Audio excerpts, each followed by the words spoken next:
Hi guys, so this is DPF delete 3 years later, because a lot of people are asking me to make this video and state what happened, well, 3 years later.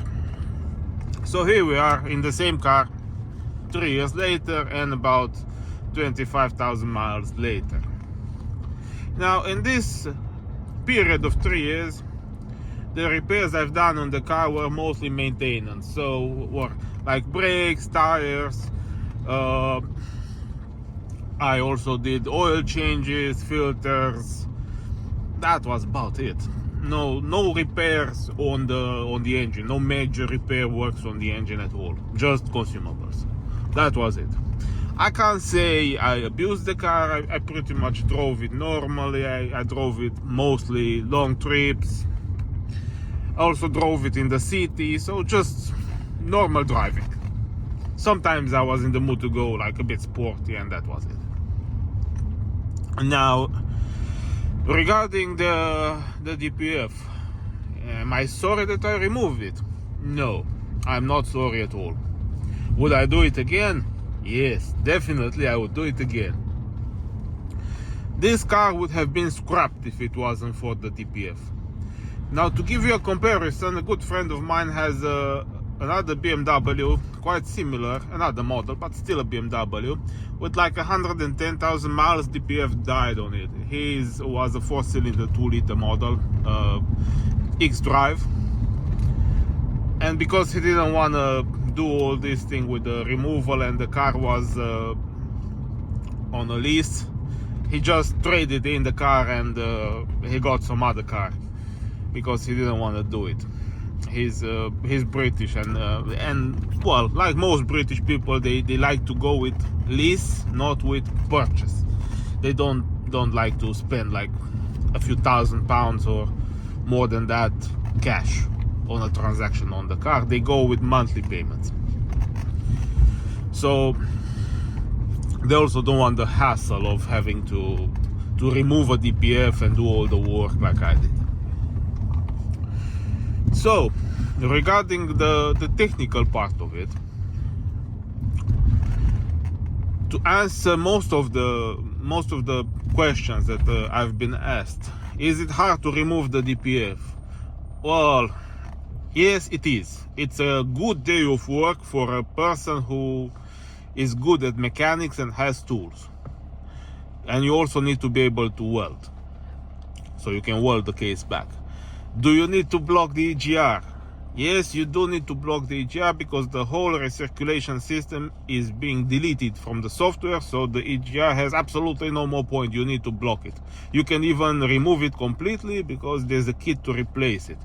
And there's like a joining pipe there that you're not gonna have a EGR at all.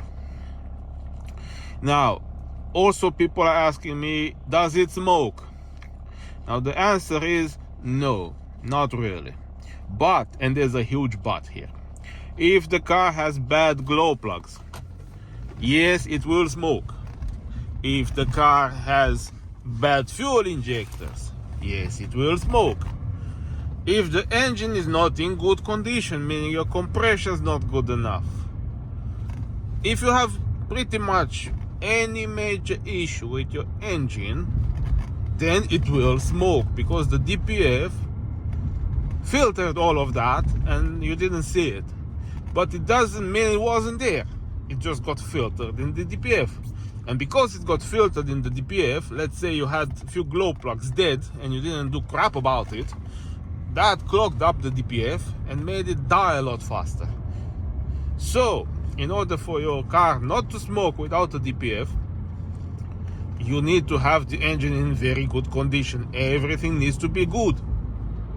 So that's like very important. Otherwise it will smoke. Now, regarding pollution, yes, it will pollute. If you look at my tailpipes and you compare with the tailpipes of a car with DPF, you will see my tailpipes are black. And that's because all the crap that's from the burning of the diesel going into the atmosphere. So yes, I am a bad person that will pollute. That's just the way it goes. if you don't have a DPF. Now you're not going to visibly see it if you accelerate. If you go like 4,000 RPM and you look in the rear mirror, you won't see any smoke. Or if you start it in the morning, you won't see any smoke. But the particles of pollution, they will be there. And yeah, there's no arguing about that. Now, regarding the oil and the oil changes, I still do oil changes like 4,000 to 5,000 miles. But I've noticed that since the car has no DPF, and in comparison to my other vehicle, which is a Ford EcoBoost with pretty much almost a new engine, it's a less than 2-year-old car, which has a DPF and all the anti-pollution stuff. This BMW without the EGR and without the DPF maintains the oil very clean. At the moment, I just checked the oil and I had like 1,000 miles since the oil change, and my oil honestly looked like on a petrol car. It was like a brown, light brown. It wasn't black.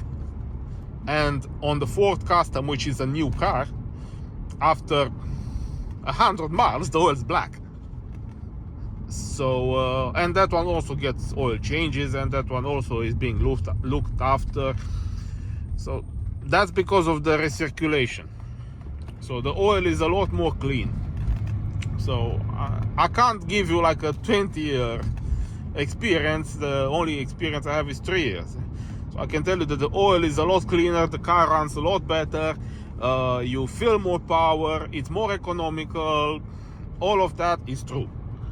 And being a cleaner oil, I'm pretty sure it's also better for the engine to have clean oil. I have never in my life heard engines die from clean, fresh oil, only from not changing the oil in time. So all that, oh, you can go with your oil 20,000 miles. Yeah, right. Okay, that's a fairy tale. I can't say you cannot go. You can, of course you can. But it doesn't mean it's good for your engine at all. It's good for the people who sell spare parts. For them, it's very good. Not for you, though. So this is the experience 3 years later. So to end this video, yeah, by all means, I can still get my MOT without any problems. I can still drive the car without any problems. There's no major issues. Nothing has changed.